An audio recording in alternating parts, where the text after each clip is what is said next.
En 2 mois et demi, la vague d'attentats qui s'est abattue sur Israël a déjà fait 19 morts et la question de l'élimination ciblée du chef du Hamas se pose, notamment comment lutter contre le terrorisme palestinien dans un contexte également de tensions politiques en Israël où la coalition est assez fragile. On va en parler. Et pour en parler ce matin, nous sommes en ligne avec Denis Charbit, professeur de sciences politiques à l'Université ouverte d'Israël. Bonjour Denis.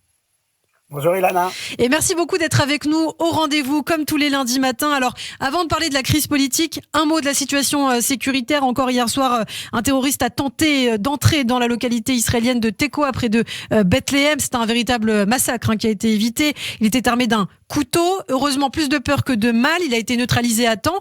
Mais voilà, les attentats se multiplient quand même en Israël, malheureusement. Vous pensez, Denis, que Tsahal, à ce stade, on l'a dit, l'armée, le gouvernement israélien, quand même 19 morts en 2 mois et demi, va commencer à sévir sévèrement, sérieusement?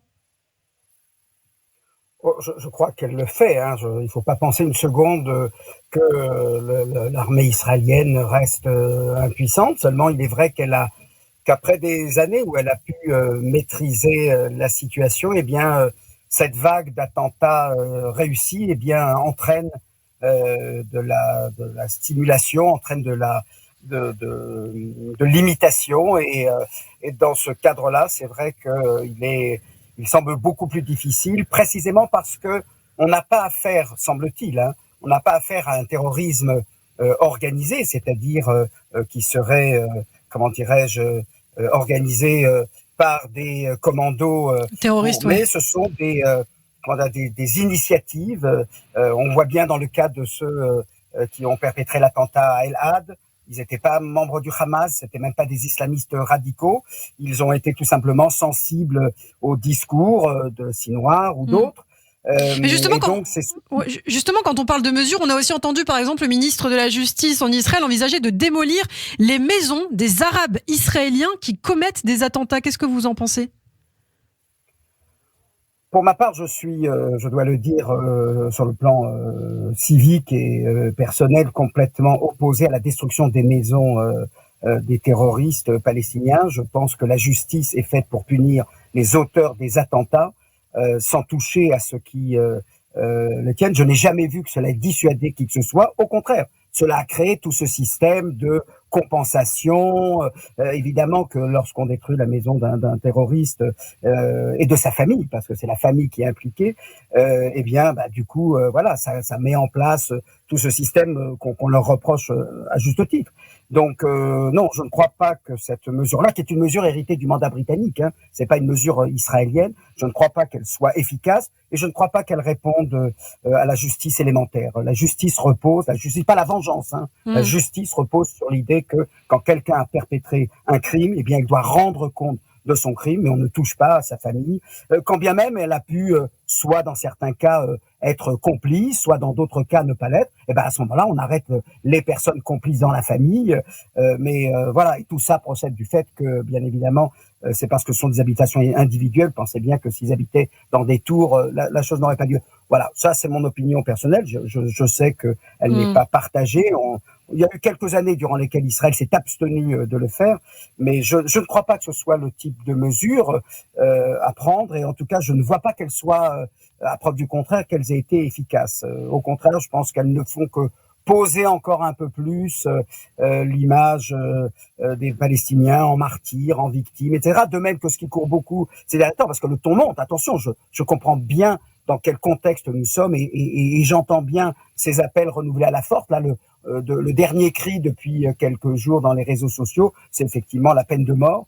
Je pense moi aussi que nous devons nous abstenir de procéder. Je ne suis pas sûr d'ailleurs qu'Israël s'y mette. Elle sait bien que faire partie du monde libéral, c'est s'empêcher, c'est s'interdire de recourir à la peine de mort. Donc, mais voilà, en tout cas, c'est le climat dans lequel on est. Je voudrais peut-être dire un dernier mot. Vous savez, ce qui est terrible dans la situation actuelle, avec ce terrorisme dont on ne peut pas nier les dégâts qu'il fait, et le nombre beaucoup plus important par rapport à des périodes antérieures, c'est que d'un côté, et c'est vrai, il rend encore plus impossible et concevable l'idée d'une paix et d'une réconciliation, C'est-à-dire les gens se disent, dans ce contexte-là, c'est plus possible, on peut même pas y penser. Donc le terrorisme, de ce point de vue-là, est le terrorisme que je condamne sans aucune équivoque, bien évidemment. Mais en même temps, c'est ce même terrorisme qui rend la paix et la réconciliation encore plus urgentes. Parce que s'il ne se passait rien, on serait là en train de discuter. Oui, les Palestiniens, ils n'ont pas le droit, ils n'ont pas d'État, ils nous reconnaissent pas, on les reconnaît pas non plus, etc. Et on continuerait comme ça, discussion à la radio, à l'antenne ou dans les salons, etc. Et quand il y a violence, c'est vrai que, attention, je suis pas en train de dire que le terrorisme ramène la paix, pas du tout. Au contraire, il ne fait que réchauffer, qu'exciter encore plus les esprits. Mais il rappelle qu'il y a une question qui n'est pas toujours résolue, et pas uniquement par notre faute.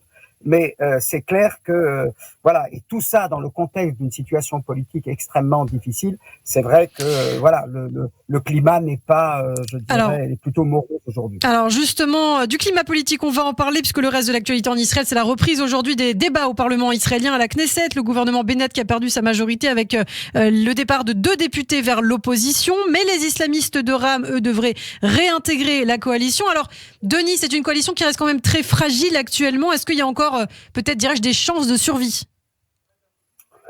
Alors, les chances sont pas énormes. On sent bien que, je dirais que les hommes et les femmes de cette coalition ne sont pas à la hauteur de l'enjeu. Ils voient bien la situation devenir de plus en plus difficile. Je pense qu'on a raté une occasion. Mansour Abbas s'était proposé, précisément parce qu'il est à la tête d'un mouvement islamique modéré, s'était proposé de faire valoir une négociation avec l'assentiment de la Jordanie. Dans le contexte des attentats, l'attitude du gouvernement est de dire pas question, c'est notre affaire et exclusivement notre affaire. Et c'est dommage parce que là, il y a une perspective de dialogue, de discussion, de négociation. On n'aura rien sans discuter, on n'aura rien sans mettre. Si on pense qu'on est capable de résoudre tout seul tous les problèmes, alors il n'y a que la force pour le faire. Mais la force, vous savez, on le fait depuis longtemps, ça donne des fruits à court terme, bien évidemment. À long terme, ça ne porte pas grand-chose. Regardez même Poutine en Russie qui croyait que seul l'usage de la force permettait de débloquer les situations. C'est pas le cas. Et donc là, je pense que Bennett a peut-être manqué ici une occasion, mais c'est vrai que pour son parti de droite, l'idée que l'on puisse intégrer un musulman israélien, certes, mais un musulman quand même, dans une négociation portant sur le mont du Temple, c'est inconcevable pour ces députés, et donc du coup il a dû reculer, alors que la raison aurait dû ici l'emporter, et la raison aurait été effectivement d'essayer de trouver un compromis, parce que, vous savez, là, Ramadan est terminé, tant mieux, mais dans un an, on va avoir la même situation. On a aujourd'hui un acteur dont on oublie l'importance, enfin on le sait, mais c'est les réseaux sociaux. Une photo, une image, etc. circule, et regardez comme elle rend fou des individus au point de prendre une hache, des couteaux, des armes à feu et tirer sur tout juif qui bouge. C'est une situation effectivement très très très très problématique, et je pense que tout ce qui conduit à la négociation est toujours préférable à des solutions de force, même si par ailleurs, bien entendu, que l'armée israélienne, la police israélienne doit effectuer son travail. Je pense qu'elle le montre d'ailleurs. L'arrestation immédiate, pratiquement à tous les coups, montre bien que nous n'avons pas perdu nos capacités. C'est vrai que déjouer des attentats qui ne sont pas le fait d'organisation, parce que là, les portables permettent immédiatement d'identifier les auteurs, et la conspiration, quand il s'agit d'un individu, de 2 individus, c'est vrai que c'est beaucoup plus difficile. On y était parvenu en 2015. Ça avait pris du temps, ça avait pris 9 mois. Mais vraisemblablement, Bennett ne bénéficie pas de la même patience dont a pu bénéficier Netanyahou lorsqu'il a traité en 2015 l'intifada des couteaux. Alors peut-être un mot du parti Ra'am, le parti arabe Ra'am en Israël. Hier, Naftali Bennett s'est exprimé contre certaines des exigences déposées par Mansour Abbas. Donc on rappelle le leader du parti islamiste qui avait affirmé que Ra'am s'alignait sur les revendications du roi Abdallah de Jordanie à propos du statut de Jérusalem qui, selon lui, je cite, doit être la capitale d'un État palestinien avec Al-Aqsa en son cœur. Ce sont quand même des propositions, une proposition très forte du parti islamiste Ra'am. Dans le contexte actuel, c'est aussi peut-être une provocation. Je ne crois pas. Non.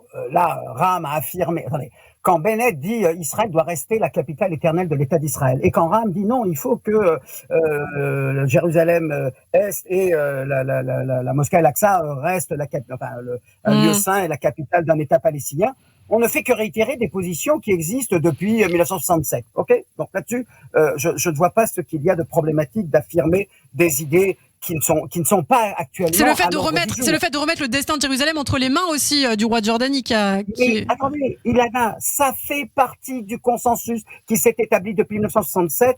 La Jordanie, rappelez-vous la crise des manomètres, Netanyahou avait négocié avec le roi Hussein. Le roi Hussein n'est pas un acteur extérieur qui s'invite dans la gestion de l'esplanade des mosquées ou du mont du Temple. Il en est un acteur indispensable, reconnu depuis 1967. Alors bien sûr, on peut dire ah bah c'est trop, on a accepté ce consensus-là pendant un peu plus de 50 ans, il faut y mettre fin. Très bien, mais ce n'est pas la position. Et d'ailleurs, Bennett l'a dit à plusieurs reprises, il n'a pas l'intention de remettre en cause le statu quo qui existe concernant la gestion à laquelle le roi Abdallah de Jordanie est invité. Il n'a pas volé sa place, elle lui revient de droit. On peut reconnaître, je pense que dans des moments de crise, c'est au contraire indispensable. Et précisément parce qu'il y a une crise diplomatique, et vous en souvenez, on en a parlé entre Bennett et Abdallah II, je pense qu'il aurait été, et qu'il n'est peut-être d'ailleurs pas perdu encore, de remettre cela. Peut-être que les Américains devraient peut-être s'en mêler un petit peu plus pour essayer c'est la raison qui doit prévaloir. C'est pas la passion. La passion, c'est sympa, c'est facile, on est pour tout ce qu'on veut et n'importe quoi. La raison doit l'emporter, et la raison, c'est la discussion, c'est la concession. Et en ce sens, je pense que de la même manière qu'avec Mahmoud Abbas, on a le partenaire politique. Peut-être aujourd'hui, il est un peu dépassé, mais on l'a eu quand même pendant plus de 15 ans, et on n'en a rien fait. Avec Mansour Abbas, on a l'homme politique qui a reconnu l'État d'Israël comme État juif, qui est le premier à avoir enfreint le tabou d'une présence au gouvernement. Et là aussi, on le rejette dans son opposition, et il n'est pas exclu qu'il vote et se retire de la coalition. Eh bien, merci beaucoup. Merci beaucoup, Denis Charbit, pour toutes ces précisions. On vous retrouvera lundi matin prochain sur